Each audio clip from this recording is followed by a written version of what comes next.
initiate an Occupy for Jobs movement.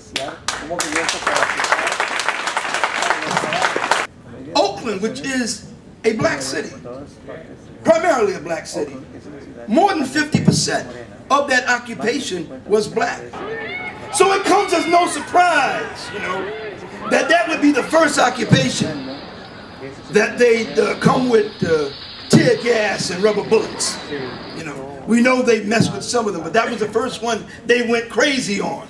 You know how they do in their rebellions and our oppressed communities. But it backfired. It made the Oakland encampment 20 times bigger.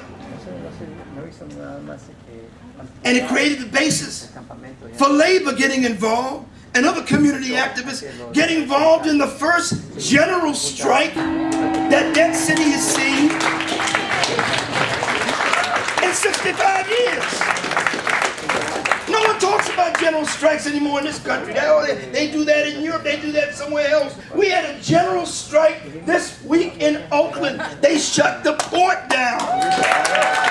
Make the banks pay! Jobs for all! Jobs for all! Jobs for all! Jobs for all! Make the banks pay! Make the banks pay! We threw the president out of the college. We held class. While we took over the school, we held class for the students. And when we marched 10,000 people from 116th Street to 55th Street, the Emergency Financial Control Board, I felt like we were on the verge of something, not just saving a college, but building a movement. And today, as I see all these Occupy Wall Street in all the different states, and I see it influencing us in the Bronx and so on, combining that with all the great work that the local groups like the South Bronx Community Congress, the New York Civic Project, the Mothers on the Move, the groups in education, combining that and bringing those two things together along with the labor unions that are finally being pushed to the edge. All of a sudden, it catalyzes all sorts of other things. And before you know it, other people who weren't in it at the beginning, like us, are in it. And that's what this Occupy Wall Street movement has done. It's opened up space. Finally, it's put the capitalist class on the defensive. And it's opened space for others to do similar things. I hope that we take our cue from Oakland and shut this city down. The board needs to be castrated. South Carolina. We're marching right now, but we're in a war where you got 1% of the people, with all the money, and the rest of us out here starving. This is a shock and awe like Iraq. To try to close 17 post offices in the Bronx is a war. That is what's going on. But it's an international war on the workers. These services, not only job, services, is affecting all of us. It's getting cold. It's getting cold, and I know a lot of people who are involved in occupations or who may not be involved, but are thinking about them. They're thinking about maybe we got to take some of these occupations that are presently outside and bring them inside. Maybe we should bring them inside one of these post offices that they're trying to close down. You want to know why a lot of those young white folks are there in Zuccotti Park? Talk to them, you find out. I'm generalizing, there's an exception here or there. A lot of them don't have jobs.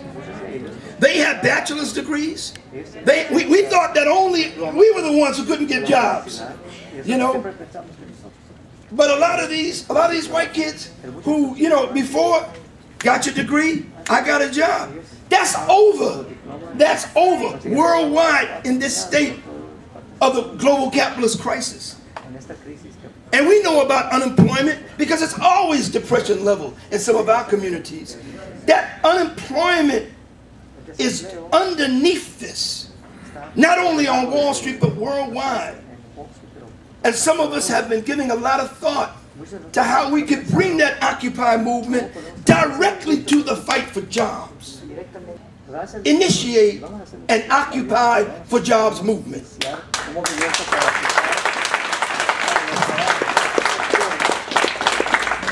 And the idea would be that that movement would have demands, jobs or income,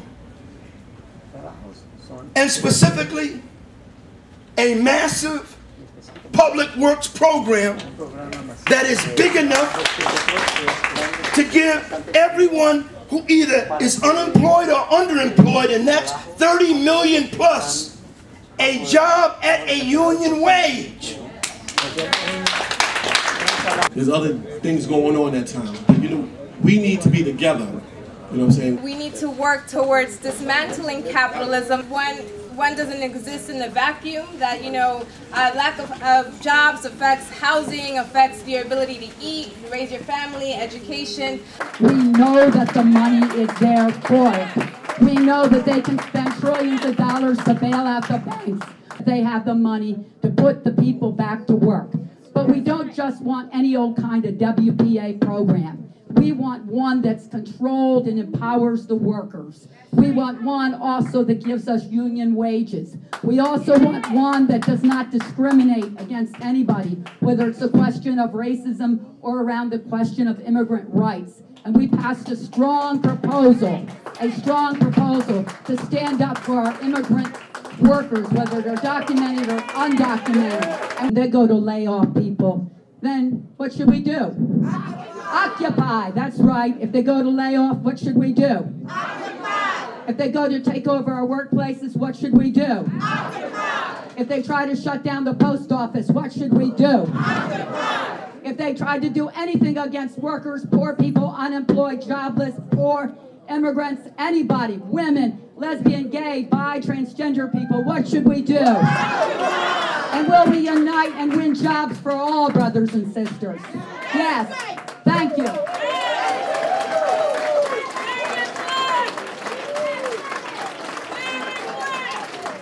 Down with capitalism.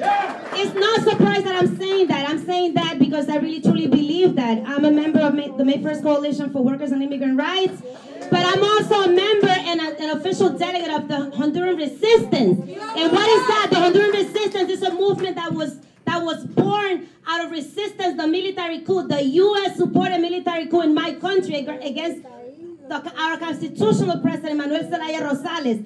And what I'm saying is I've been hearing over and over here at this incredible forum, which I am so glad and honored to be here, and thanks for the organizers of this incredible forum, is that we all understand that capitalism is the beast. It's the beast that is destroying us here, and it's the beast that has destroyed Latin America for so many years, Africa, all over the world. But I didn't hear anyone here talking about the options, ladies and gentlemen. What are our options? In Latin America, you know, it was discovered in Cuba more than 50 years ago. What the options are, we need to look at what is happening in Latin America. In Venezuela for more than 12 years. It's happening in Bolivia, in Ecuador. It's happened in Nicaragua. It's happening now in Honduras. It's all over the place. We need to connect with the struggles of what is happening in Latin America. They have some great stories. They have some great lessons to teach us. And we need to look at what is happening there, because the colonized have awakened. And now this country that has been the colonizers forever, they need to look over there. So we say now nuestro norte es el sur. Our north